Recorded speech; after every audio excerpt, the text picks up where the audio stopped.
প্রিয় কর্মচারী বন্ধুগণ, আপনারা জানেন যে ডিএ মামলার রায় মহামান্য সুপ্রিম কোর্টের ডিভিশন বেঞ্চের দুই বিচারপতি প্রনাউন্স করেছেন গত 5/2/2026 তারিখ। সেখানে পরিষ্কারভাবে বলা আছে DA is a legally enforceable right to all sorts of government employees. কিন্তু সেখানে যে সময় বেঁধে দিয়েছিল 31শে মার্চের মধ্যে টাকা দিতে হবে, সেই 31শে মার্চ আসার কাছাকাছি আমাদের রাজ্য সরকার ফিনান্স ডিপার্টমেন্ট থেকে কয়েকটি মেমো বের করেছে। তাতে দেখা গেছে যে অসঙ্গতিপূর্ণ মেমো নাম্বার প্রকাশিত হয়েছে, যার ফলে কর্মচারীদের মধ্যে চরম বিভ্রান্তির সৃষ্টি হয়েছে।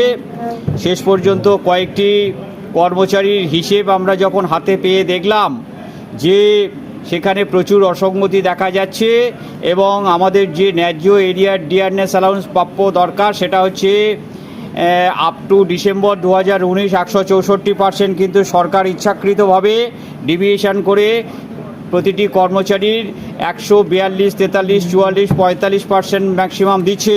140, 42 বা 45% দিচ্ছে।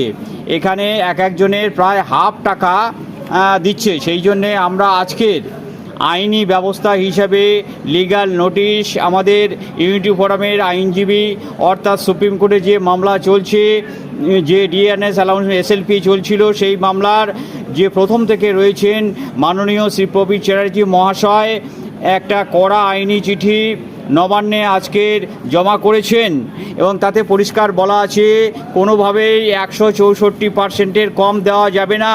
কারণ 164% হিসেবটা এআইসিপিআই বেস ধরেই হয়েছে। এআইসিপিআই মানে হচ্ছে এআইসিপিআই নাম্বার হচ্ছে 536 উইদিন ব্র্যাকেট 1982 ইকুয়াল টু 100। এই অনুযায়ী হিসাব করতে হবে। সেই অনুযায়ী বঙ্গভবনের কর্মচারীরা পেয়েছেন সেই 164%-এর হিসাব অনুযায়ী যার যা পাওনা প্রত্যেককে তাই দিতে হবে, কোনোভাবেই তার কম দেওয়া যাবে না। সেই যদি দেওয়া হয় তাহলে সেটা সুপ্রিম কোর্টের রায়কে অবমাননা বা ভায়োলেশন করা হচ্ছে বলে ধরে নিতে হবে এবং সেক্ষেত্রে আমরা সুপ্রিম কোর্টকে কন্টেম্পটে জানাবো। 15 এপ্রিল যে পরবর্তী শুনানির দিন আছে, কমপ্লায়েন্স রিপোর্ট সেখানে জমা পড়বে এবং কমপ্লায়েন্সের দিনে আমাদের যে কন্টেম্প করা হয়েছে সেখানে আমরা পরিষ্কারভাবে বলবো সরকার ইচ্ছাকৃতভাবে আমাদের কম দিচ্ছে, আমাদের পুরো টাকাটা দেয়নি। অর্থাৎ আরেকটা কথা হচ্ছে যে 16 থেকে 19 কেন, 1/4/2008 থেকে 2015টা কোথায় গেল? অর্থাৎ হিসেবটা প্রথম থেকেই করার দরকার ছিল। এইটা হচ্ছে মোদ্দা কথা। আজকের আমরা আইনি নোটিশের পাশাপাশি একটি আরটিআই অ্যাপ্লিকেশনও করেছি, অর্থাৎ সরকার চাপে রয়েছে, দেখা যাক কি হয়। এই হচ্ছে মোদ্দা কথা।